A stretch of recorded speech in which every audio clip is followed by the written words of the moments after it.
PCOD ಅಥವಾ ಪಿಸಿಒಎಸ್ನ ಇವಾಗ PMOS ಅಂತ ಕರಿತಾ ಇದ್ದಾರೆ. ಯಾಕೆ ಅಂತ ಅಂದರೆ ಪಿಸಿಒಎಸ್ ಅಲ್ಲಿ ಜಸ್ಟ್ ಓವರೀಸ್ ಮಾತ್ರ ಇನ್ವಾಲ್ವ್ ಆಗ್ತಾ ಇತ್ತು, ಅದರಲ್ಲಿ ಮಾತ್ರ ಸಿಸ್ಟ್ಗಳು ಕಾಣಿಸ್ತಾ ಇತ್ತು. ಆದರೆ ಪಿಎಂಒಎಸ್ ಅಂದರೆ poly endocrine metabolic ovarian syndrome ಅಂತ. PMOS ಅಲ್ಲಿ ಜಸ್ಟ್ ಓವರೀಸ್ ಅಷ್ಟೇ ಅಲ್ಲದೆ ನಿಮ್ಮ ದೇಹದ ಸಂಪೂರ್ಣ ಆರೋಗ್ಯವನ್ನು ಕೂಡ ಬದಲಾವಣೆ ಮಾಡ್ತಾ ಇದೆ. ಹಾಗಾಗಿನೇ ಇದನ್ನು PMOS ಅಂತ ನೇಮ್ ಮಾಡಿದ್ದಾರೆ. ಯಾವುದೆಲ್ಲ ಇನ್ವಾಲ್ವ್ ಆಗಿರುತ್ತೆ? ಹಾರ್ಮೋನ್ಸ್ ಏರುಪೇರಾಗಿರುತ್ತೆ, ನಿಮ್ಮ ಮೆಟಬಾಲಿಸಮ್ ಕಮ್ಮಿ ಆಗಿರುತ್ತೆ, ಜೊತೆಗೆ ಎಂಡೋಕ್ರೈನ್ ಸಿಸ್ಟಮ್ ಅಂದರೆ ಥೈರಾಯ್ಡ್ ಆಗಿರ್ಬೋದು ಅಥವಾ ಅಡ್ರಿನಲ್ ಗ್ಲ್ಯಾಂಡ್ಸ್ ಆಗಿರ್ಬೋದು, ಇದ್ರ ಮೇಲೂ ಪರಿಣಾಮ ಬೀಳ್ತಿರುತ್ತೆ. ಸೊ ತುಂಬ ಓವರ್ ಸ್ಟ್ರೆಸ್ ಆಗುವಂಥದ್ದು ಅಥವಾ ರಾತ್ರಿ ನಿದ್ದೆ ಸರಿಯಾಗಿ ಮಾಡದಿರೋದು, ಇದರಿಂದ ಕಾರ್ಟಿಸೋಲ್ ಲೆವೆಲ್ ಜಾಸ್ತಿ ಆಗಿ ಅಡ್ರಿನಲ್ ಗ್ಲ್ಯಾಂಡ್ಸ್ ಮೇಲೂ ಕೂಡ ಪರಿಣಾಮ ಬೀಳುತ್ತೆ.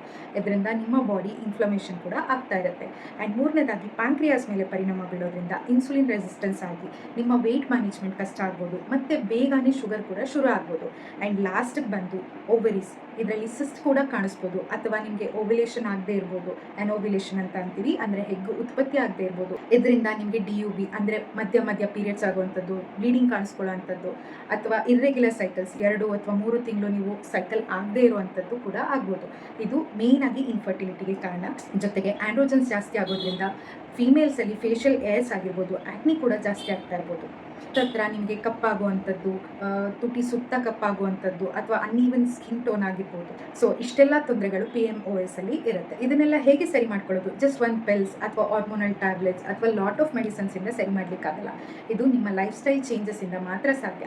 ಸೊ ಹಾಗಾಗಿ ಬೇಗ ಮಲಗೋದು, ಬೇಗ ಎದ್ದೇಳೋದನ್ನ ಅಭ್ಯಾಸ ಮಾಡ್ಕೊಳ್ಳಿ. Outside foods, junks and carbonated ವಾಟರ್ಸ್ನ ಅವಾಯ್ಡ್ ಮಾಡಿ, ಶುಗರಿ ಡ್ರಿಂಕ್ಸು ಮತ್ತು ರಿಫೈನ್ಡ್ ಕಾರ್ಬ್ಸ್ನ ಅವಾಯ್ಡ್ ಮಾಡ್ತಾ ಹೋಗಿ. ನೀವು ತಿನ್ನೋ ಆಹಾರದಲ್ಲಿ ಹೆಲ್ದಿ ಫ್ಯಾಟ್ಸ್, ಫೈಬರ್ಸ್ ಮತ್ತು ಪ್ರೋಟೀನ್ನ ಇನ್ಕ್ಲೂಡ್ ಮಾಡ್ಕೊಳ್ಳಿ. ಜೊತೆಗೆ ಲಾಟ್ ಆಫ್ ನ್ಯೂಟ್ರಿಷಿಯಸ್ ಫುಡ್ನ ತಗೊಳ್ತಾ ಬನ್ನಿ. ನಿಮಗೇನಾದರೂ PCOS ಅಥವಾ PMOS ಇದ್ರ ಬಗ್ಗೆ ಹೆಚ್ಚಿನ ಮಾಹಿತಿ ತಿಳ್ಕೊಬೇಕು ಆ್ಯಂಡ್ ಮ್ಯಾನೇಜ್ಮೆಂಟ್ನ ತಿಳ್ಕೊಬೇಕು ಅಂದರೆ ಕಮೆಂಟ್ ಸೆಕ್ಷನಲ್ಲಿ PMOS ಅಂತ ಟೈಪ್ ಮಾಡಿ. ಜೊತೆಗೆ ಯಾರೆಲ್ಲ ಇರ್ರೆಗ್ಯುಲರ್ ಸೈಕಲ್ಸ್ ಅಥವಾ ನಾನು ಹೇಳಿರುವಂಥ ತೊಂದರೆಗಳಿಂದ ಸಫರ್ ಮಾಡ್ತಾ ಇದ್ದಾರೋ ಅವ್ರಿಗೆ ಈ ವಿಡಿಯೋನ ಶೇರ್ ಮಾಡಿ. ಆ್ಯಂಡ್ ನನ್ನ ಪೇಜ್ನ ಫಾಲೋ ಮಾಡೋದನ್ನು ಮರಿಬೇಡಿ.